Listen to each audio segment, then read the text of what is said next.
수요일 새벽 기도를 다 함께 시작하도록 하겠습니다. 다 함께 기도하겠습니다. 제가 기도하겠습니다. 하나님 아버지 감사합니다. 우리가 오늘 다 함께 모여서 주님 앞에 기도하고자 합니다. 우리의 간구를 주님께 아뢰어 드릴 때 주님 우리의 음성에 귀 기울여 주시고 우리에게 임재하여 주시고 하나님의 임재를 경험하는 저희 모두 되게 하여 주시옵소서. 우리에게 유일한 위로가 있다면 하나님이 살아계시고 하나님이 나와 함께 하신다는 것의 그 경험입니다. 주님, 이 시간 하나님의 임재를 경험하는 시간 되게 하시고 하나님께서 살아계시며 나와 함께 걸어가 주신다는 것을 다시 한 번 더 새길 수 있는 놀라운 시간 되게 하여 주시옵소서. 찬양하고 말씀을 들을 때 성령 하나님 우리에게 조명하셔서 하나님의 놀라운 영광을 발견하게 하시고 오직 예수 그리스도로 말미암는 구원의 은혜를 더욱 붙들 수 있는 저희 모두 되게 하여 주시옵소서. 살아계신 예수 그리스도 이름으로 기도드립니다. 아멘. 다 함께 찬송가 149장 찬송하도록 하겠습니다. 찬송가 149장입니다. 주 달려 죽은 십자가 찬송하도록 하겠습니다. 찬송가 149장 주 달려 죽은 십자가입니다. 다 함께 찬송하도록 하겠습니다. 주 달려 죽은 십자가 우리가 생각할 때에 세상에 속한 욕심을 헛된 줄 알고 버리네. 죽으신 구주밖에는 자랑을 말게 하소서. 보혈의 공로 힘입어 교만한 마음을 버리네. 못 박힌 손 밟으니 큰 자비 나타내셨네. 가시로 만든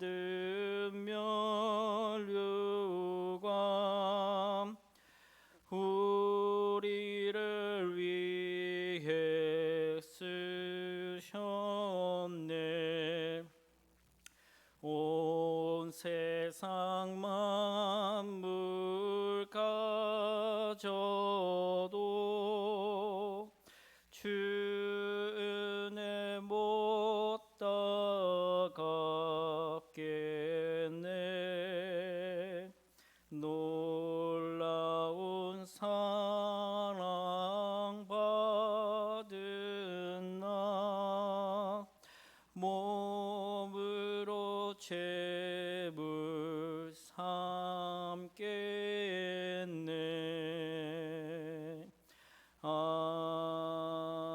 아멘. 다 함께 말씀 보겠습니다. 오늘 말씀은 누가복음 7장 18절부터 35절의 말씀입니다. 누가복음 7장 18절부터 35절의 말씀입니다. 신약성경 100면에 있습니다. 누가복음 7장 18절부터 35절의 말씀입니다. 제가 모두 봉독하도록 하겠습니다. 요한의 제자들이 이 모든 일을 그에게 알리니 요한이 그 제자 중 둘을 불러 주께 보내어 이르되 오실 그이가 당신이 오니이까 우리가 다른 일을 기다리오리이까 하라 하매 그들이 예수께 나아가 이르되 세례 요한이 우리를 다 보내어 당신께 여쭈어 보라고 하기를 오실 그이가 당신이 오니이까 우리가 다른 일을 기다리오리이까 하더이다 하니 마침 그때 예수께서 질병과 고통과 및 악기 들린 자를 많이 고치시며 또 많은 맹인을 보게 하신지라. 예수께서 대답하여 이르시되 너희가 가서 보고 들은 것을 요한에게 알리되 맹인이 보며 못 걷는 사람이 걸으며 나병 환자가 깨끗함을 받으며 기먹은 사람이 들으며 죽은 자가 살아나며 가난한 자에게 복음이 전파된다 하라. 누구든지 나로 말미암아 실족하지 아니하는 자는 복이 있도다 하시니라. 요한이 보낸 자가 떠난 후에 예수께서 무리에게 요한에 대하여 말씀하시되 너희가 무엇을 보려고 광야에 나갔더냐? 바람에 흔들리는 갈대냐? 그러면 너희가 무엇을 보려고 나갔더냐? 부드러운 옷 입은 사람이냐? 보라, 화려한 옷을 입고 사치하게 지내는 자는 왕궁에 있느니라. 그러면 너희가 무엇을 보려고 나갔더냐? 선지자냐? 옳다. 내가 너희에게 이르노니 선지자보다도 훌륭한 자니라. 기록된 바 보라, 내가 내 사자를 네 앞에 보내노니 그가 내 앞에서 네 길을 준비하리라 한 것이 이 사람에 대한 말씀이라. 내가 너희에게 말하노니 여자가 낳은 자 중에 요한보다 큰 자가 없도다. 그러나 하나님의 나라에서는 극히 작은 자라도 그보다 크니라 하시니 모든 백성과 세리들은 이미 요한의 세례를 받은지라. 이 말씀을 듣고 하나님을 의롭다 하되 바리새인과 율법 교사들은 그의 세례를 받지 아니하므로 그들 자신을 위한 하나님의 뜻을 저버리니라. 또 이르시되 이 세대의 사람을 무엇으로 비유할까? 무엇과 같은가? 비유하건대 아이들이 장터에 앉아 서로 불러 이르되 우리가 너희를 향하여 피리를 불어도 너희가 춤추지 않고 우리가 곡하여도 너희가 울지 아니하였다 함과 같도다.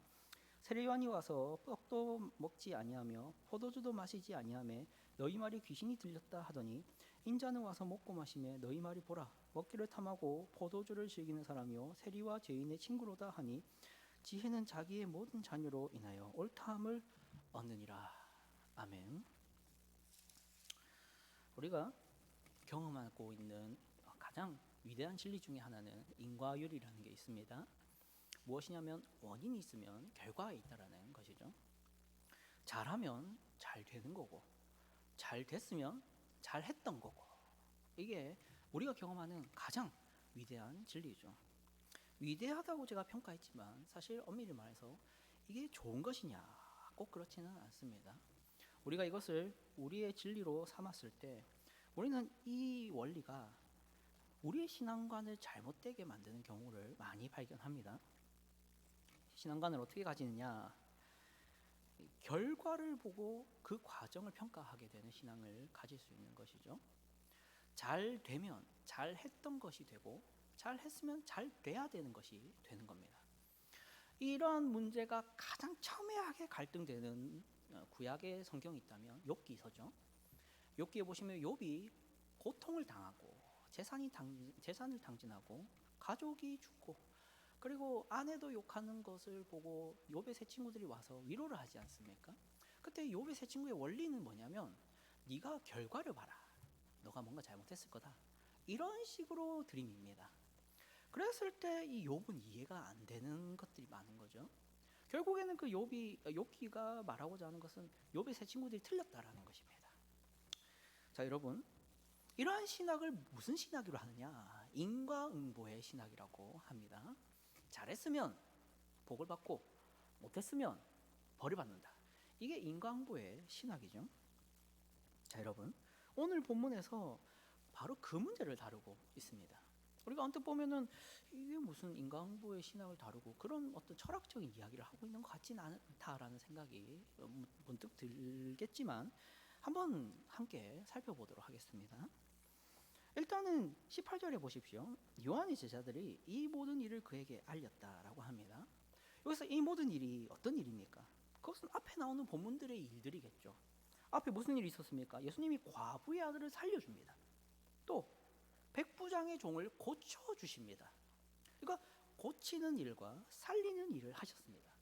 그러니까 이제 세례 요한의 제자들이 있었습니다. 그 제자들이 예수님의 이러한 고치는 사역, 살리는 사역을 보고 세례 요한한테 이제 그거를 이제 전달을 한 거죠. 예수님이란 분, 당신이 예전에 메시아라고 했던 그분이 살리고 고치는 사역을 하더라라는 것을 제자들이 스승인 세례 요한에게 전달을 했습니다. 그랬더니 세례 요한이 뭐라고 부탁을 하냐면 19절에 보십시오. 오실 그이가 당신이 오니까 우리가 다른 일을 기다리오니까 하라 하매. 그러니까 어떠한 이게 부탁을 하고 보냅니다. 무슨 질문을 부탁했냐면 오기로 약속됐던 사람이 정말 당신 맞냐? 이 말입니다. 그러니까 이것은 다르게 말하면 내가 너를 지금 의심한다라는 겁니다. 고치는 사역, 살리는 사역 너무 좋지 않습니까? 우리는 예수님이 고쳤다, 살렸다 하면은 좋지, 메시아답지라고 메시아답다라는 식으로 쉽게 생각하지만 이때는 아니었던 것 같습니다. 오히려 예수님이 살리고 예수님이 치유했다는 것이 오히려 세례요한으로 하여금 의문을 가지게 만들고 뭔가 예전에 가졌던 확신이 흔들리게 만드는 이유가 됐던 것 같습니다. 도대체 왜 그럴까요? 21절 보십시오. 마침 그때 예수께서 질병과 고통과 및 악귀 들린 자를 많이 고치시며 또 많은 맹인을 보게 하신지라 라고 했습니다. 이거 계속 그 사역을 하고 있는 것을 보여주고 계신 거죠. 그 와중에 세례 요한의 제자들에게 뭐라고 대답하시냐? 22절에 보십시오. 예수께서 대답하여 이르시되 너희가 가서 보고 들은 것을 요한에게 알려라. 뭐냐? 보고 들은 게 뭡니까? 마침 병자들을 고치고 귀신을 쫓고 하던 것을 말하고 있겠죠. 그거 보고 가서 전해라. 뭘 전해라? 나병 환자가 맹인이 보며 못 걷는 사람이 걸으며 나병 환자가 깨끗함을 받으며 기먹은 사람이 들으며 죽은 자가 살아나며 가난한 자에게 복음이 전파된다. 이거 전해라. 세례 요한한테 가서 말해라 라고 합니다. 세례 요한이 몰랐다는 거죠. 우리는 이 세례 요한에 대해서 어떻게 모를 수 있지? 세례 요한이 도대체 어떤 사람이길래 이 사람이 모를 수가 있지? 라는 의문이 생깁니다. 그 의문을 우리 예수님도 분명히 지적하고 계시죠. 어디서 나옵니까? 26절에 보십시오. 24절부터 다 봐야 되지만 26절만 보겠습니다. 그러면 너희가 무엇을 보려고 나갔더냐? 선지자냐? 옳다. 내가 너희에게 이르노니 선지자보다도 훌륭한 자니라. 27절 기록된 바 보라 내가 내 사자를 내 앞에 보내노니 그가 내 앞에서 내 길을 준비하리라 한 것이 이 사람에 대한 말씀이라. 세례 요한이 그 사람이다. 세례 요한은 정말로 내 길을 준비하는 사람, 메시아의 길을 준비하는 사람이 맞다라는 이야기를 굳이 말씀하십니다. 왜요? 지금 이 문제의 심각성을 드러내기 위함입니다. 세례 요한 같은 사람, 메시아의 길을 준비하라고도 한 사람마저도 복음이 뭔지 모릅니다. 이 사실이 드러낸 게 뭡니까? 복음의 신비로움이죠. 복음은 아무도 몰랐습니다. 누구마저도요. 그 복음을 완성하실 분을 예비할 세례 요한마저도 몰랐던 신비. 그 사람마저도 알 수 없는 놀랍고 위대한 사역. 그게 복음이다. 이 얘기를 하는 겁니다. 이 얘기를 하기 위해서 세례 요한이 위대하다는 얘기를 굳이 언급하시는 겁니다. 그러면서 뭐라고 합니까? 23절 다시 보십시오. 위에 23절입니다. 누구든지 나로 말미암아 실족하지 아니한 자는 복이 있다. 세례 요한은 지금 실족했습니다. 예수님이 누군가를 살리고 누군가를 고쳤다는 사실에 실족을 했다고요.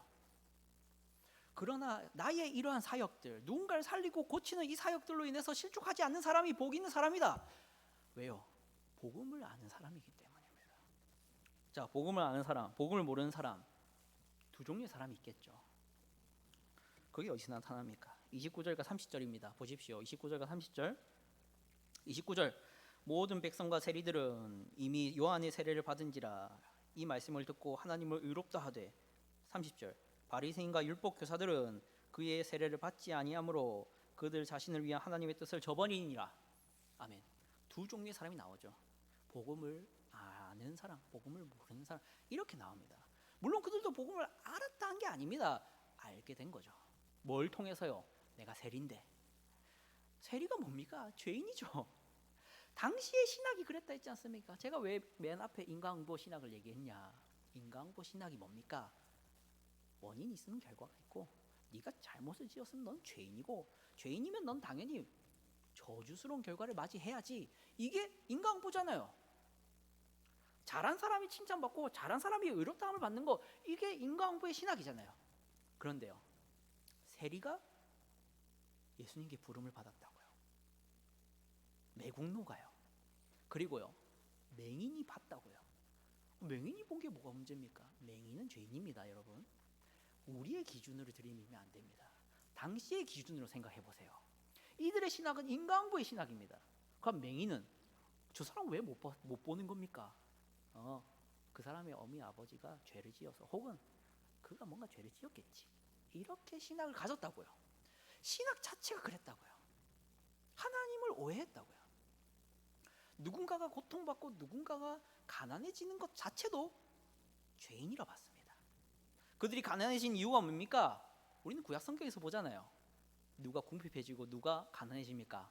말씀을 저버리는 자들, 권면을 저버리는 자들이 궁핍해지고 가난해진다고 잠언이 얘기했습니다. 잠언 13장을 보십시오. 권면을 저버리는 자들은 궁핍해진다 합니다. 그러니까 궁핍은 무슨 결과냐? 말씀을 저버린 결과죠. 권면을 저버린 결과죠. 자, 여러분, 예수님이 고쳐준 많은 사람들, 예수님이 살려준 사람, 다 죄인들이라고 바라봤던 사람들입니다. 그러나 우리 주님이 지금 그들을 낫게 하고 그들을 살려주고 있음으로 말미암아서 이게 무너지고 이게 깨지고 있는 것이죠. 복음이 뭐냐? 죄인이 의인이 되는 겁니다. 의인이 더 의롭게 되고 의인이 인정받고 의인이 상급을 받는 것이 아니라 죄인이 의인이 되어 상급을 받고 죄인이 회개하고 예수 그리스도로 말미암아 기쁨을 누리게 되는 것, 이게 복음이라고요. 우리 예수님이 그 일을 했다고요. 그러니까 이게 납득이 안 되는 겁니다. 세례 요한조차도 납득이 안 된 겁니다. 세례 요한도 기다렸던 메시아가 와서 뭘 하실 것이냐고 생각했을 때 바로 와서 심판부터 하실 줄 알았습니다. 너 왜 세리했어? 이스라엘 백성으로서 자신의 정체성을 지켰어야지. 안 되겠어. 내가 도끼를 나무 뿌리에 놓듯이 찍어내버릴 거야. 이렇게 하실 분으로 메시아를 기다렸습니다. 그런데 아니었던 것이죠. 그러니까 세례 요한도 살짝 실족했던 것 같습니다. 자, 여러분, 이러한 현실에 대해서 예수님이 뭐라고 평가하시냐? 31절 보십시오. 31절 보십시오. 31절과 32절입니다. 또 이르시되 이 세대의 사람을 무엇으로 비유할까? 무엇과 같은가? 비유하건대 아이들이 장터에 앉아 서로 불러 이르되 우리가 너희를 향하여 피리를 불어도 너희가 춤추지 않고 우리가 곡하여도 너희가 울지 아니하였다 함과 같도다. 난해한 비유입니다. 근데 맥락을 보면 쉽습니다. 왜 이렇게 말합니까? 우리 예수님이 재판자로 오셨고 우리 예수님이 입법자시고 우리 예수님이 행정부십니다. 그럼 예수님이 선하다 한 것은 선한 것이고 예수님이 의롭다 하신 것은 의로운 겁니다. 하나님께서 이 죄인더러 너 선하다 하시면 선한 게 되는 게 하나님의 주권입니다. 그러나 사람들이 어떻게 했다고요? 바리새인과 유대인들이 어떻게 했다고요? 내가 피리 부르면 너 춤춰야지. 내가 곡하면 너도 곡해야지. 누가 재판자입니까? 누가 주권자입니까? 누가 판단하고 누가 결정하고 있습니까? 너희가 그렇게 하고 있다는 겁니다. 우리 예수님이 오셔서 메시아로서 의롭다 하실 것을 의롭다 하시고 죄 없다 하실 것을 죄 없다 하시고 있는데 바리새인들이 와서는 아닌 것 같은데요. 그들은 죄인인데요. 왜 그들과 먹고 마십니까? 당신 메시아 맞습니까? 이런 식으로 들이밀기 시작했다는 겁니다. 자, 여러분, 결론을 맺겠습니다. 오늘 말씀이 주는 교훈은 이것입니다. 하나님이 주권자라는 것이 무슨 의미냐? 하나님이 선한 것은 선한 겁니다. 하나님이 악하다는 것은 악한 겁니다. 그것 아래에서 우리는 하나님의 의로운 판단, 하나님의 은혜로운 판단 아래에서 우리는 그저 살고 죽는 겁니다. 이것이 우리에게 납득이 안 되고 이것이 우리에게 받아들여지지 않고 불평이 나면 회개하셔야 됩니다. 심각하게 생각하셔야 됩니다. 우리가 하나님을 신앙한다는 것, 우리가 하나님을 경배한다는 것, 우리가 하나님을 예배한다는 것, 하나님의 주권을 인정한다는 거 아닙니까? 그런데 우리가 내가 피리를 불었는데 하나님은 왜 춤추지 않을까? 내가 곡하고 있는데 왜 하나님은 곡하지 않는가? 내가 저 사람을 보면서 비난하고 있는데 왜 하나님은 저 사람을 비난하지 않을까? 내가 저 사람을 선하다고 보고 싶은데 하나님은 왜 저 사람을 자꾸만 의롭다 하실까? 납득이 안 된다. 이러면 안 된다고요.